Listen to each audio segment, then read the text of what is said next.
జగన్మోహన్ రెడ్డి గారు అదేవిధంగా వాళ్ళ పార్టీ మనుషులు కానీ వాళ్ళ పార్టీ కార్యకర్తలు కానీ చేస్తున్న వ్యవహారాలు చూస్తూ ఉంటే ఒక్కొక్కసారి రాజకీయాలు ఇంత దిగజారిపోయాయా అనిపిస్తూ ఉంటుంది. ఎందుకు ఈ మాట చెప్తున్నానంటే రాజకీయ నాయకులని అభిమానించే వాళ్ళు చాలామంది ఉంటారు. అభిమానించే వాళ్ళే కాకుండా మనల్ని మార్గదర్శకంగా తీసుకునే వాళ్ళు కూడా చాలామంది ఉంటారు.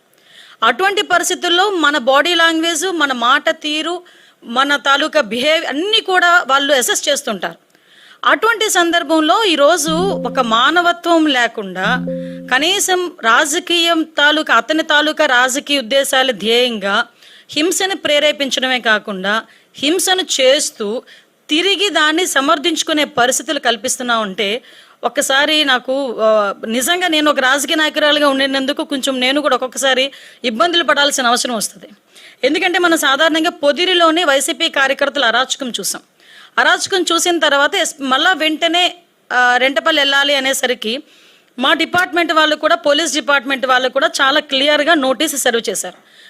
జగన్మోహన్ రెడ్డి గారు మీ పర్యటనలో ఎంతమంది వస్తారు, ఎంతమందికి మేము చాలా చిన్న రోడ్ అది, 10 feet రోడ్ అది, ఆ 10 feet రోడ్లోకి వెళ్ళేటప్పుడు ఎంతమంది వెళ్తారు, సో మీరు ఇంతమంది వరకు వస్తేనే మేము అలౌ చేస్తాం. మీ క్యాన్వాయ్తో పాటు ఒక 3 vehicles, వాటితో పాటు ఒక 100 మంది కార్యకర్తలు, వీళ్ళు వస్తేనే మేము అలౌ చేయగలం, వీళ్ళు వస్తేనే మేము ప్రొటెక్షన్ కూడా ఇవ్వగలము, కాబట్టి మీరు దీన్ని అర్థం చేసుకోండి అని చెప్పి అక్కడున్న ప్రతి నాయకుడికి కూడా నోటీసులు అనేవి సర్వ్ చేశారు, ఇన్ఫర్మేషన్ అనేది సర్వ్ చేశారు. ఆఫ్ కోర్స్ అయిపోయింది.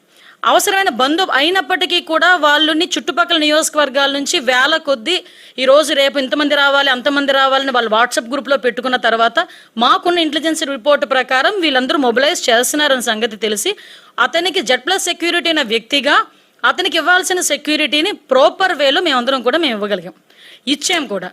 ఇచ్చిన తర్వాత మనం చూస్తే ఆ జగన్మోహన్ రెడ్డి షో చేశాడు, ఒక రోడ్ షో చేశారు. అతను వెళ్ళేదేమో ఒక పరామర్శకి వెళ్తున్న వ్యక్తి రోడ్ షో చేస్తున్నాడు. ఇంచుమించుగా అతని ఇంటి దగ్గర నుంచి తాడేపల్లిలో అతని ఇంటి దగ్గర నుంచి 10:30కి స్టార్ట్ అయిన వ్యక్తి సాయంత్రం 4 గంటలకి ఆ రెంటపల్లి వెళ్ళారంటే ఒకసారి ఆలోచన చేయండి. ఎంత స్లోగా మూవ్ అయ్యి ఎంత రోడ్ షో చేసుకుని ఆయన వెళ్ళారో ఒక్కసారి జనాలు కూడా అర్థం చేసుకోవాలి.